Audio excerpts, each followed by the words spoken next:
Apakah untuk tanaman kopi robusta yang ditanam dengan pola tanam sistem pagar dengan pola perawatan lancuran itu mesti dilakukan sambung pucuk atau okulasi? Mungkin ada yang bilang juga stek gitu.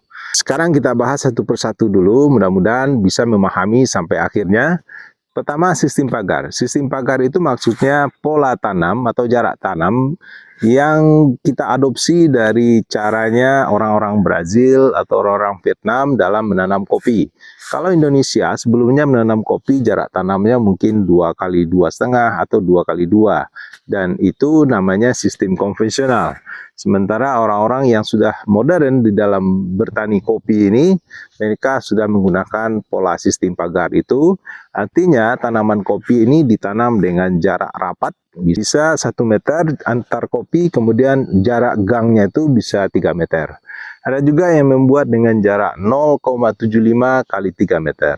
Ada juga yang 0,5 kali 3 meter. Nah, untuk jarak tanam itu tuh tergantung daripada keadaan dan lokasi tanah masing-masing tentunya ya. Yang kedua, kita bahas tentang pola perawatan lancuran, di mana kopi ini tidak dilakukan pemotongan pada pucuknya dan dibiarkan tinggi dan merunduk pada saat panen yang ketiga. Setelah selesai panen yang ketiga itu biasanya pohonnya ini dipotong bagian pangkalnya ini, tapi sebelumnya kita sudah mempersiapkan tunas pengganti. Nah, tunas pengganti inilah yang nanti akan dibesarkan untuk mengganti dari pohon yang kita pangkas tadi. Secara sederhananya seperti itu. Yang ketiga, kita bahas tentang sambung pucuk atau mungkin istilahnya okulasi ya, di mana dilakukan pemotongan, kemudian dilakukan sambungan dengan varietas yang lain, varietas yang lebih baik tentunya. Secara umum, tujuan untuk melakukan sambung pucuk itu diantaranya adalah untuk memperbaiki varietas. Jika varietas kopi yang kita tanam saat ini varietasnya kurang bagus, baik itu dalam hal ketahanan terhadap penyakit, dalam hal produktivitasnya, mungkin buahnya jarang-jarang tidak begitu lebat, sehingga setelah kita mendapatkan varietas kopi atau klon kopi robusta yang lebih baik tentunya, kita ambil entresnya, kita sambungkan ke pohon kopi kita. Itu maksudnya sambung pucuk untuk memperbaiki varietas. Untuk kopi yang dilakukan sambung pucuk itu biasanya dia akan lebih cepat berbuah. Yang kedua, dilakukannya penyambungan pucuk itu tujuannya adalah untuk penyeragaman.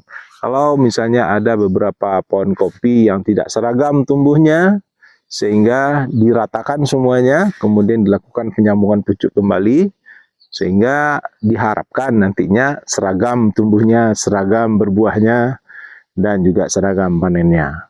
Dan beberapa petani kopi atau pembibitan kopi itu malahan sudah melakukan sambung pucuk di saat kopi di dalam polybag.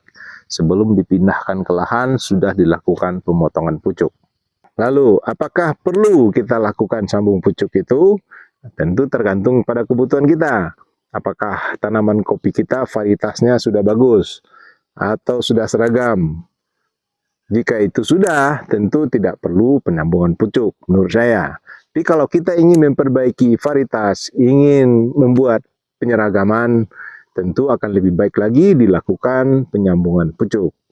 Itu pendapat saya. Silakan buat teman-teman yang punya pendapat lain, silakan ditambahkan komentar. Mari kita berdiskusi. Jangan lupa subscribe, like, aktifkan tombol loncengnya. Jangan lupa juga tulis komentar Anda. Assalamualaikum.